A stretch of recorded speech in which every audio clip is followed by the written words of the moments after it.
Hello friends, welcome back to the new video. In this video guys, we are going to talk about how can we check our Bluetooth device name in our Redmi phone. Guys, you want to check your Bluetooth device name in your Redmi phone, so guys you can check.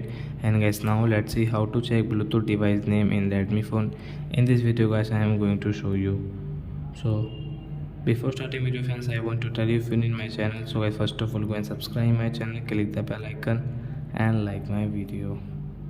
So then first of all open your phone setting, then guys scroll and guys you can see your Bluetooth settings. So guys tap here, then guys click here, then guys you can check your device name from here. Redmi, your Bluetooth device name is Redmi guys, so guys you can check your Bluetooth device name in your Redmi phone.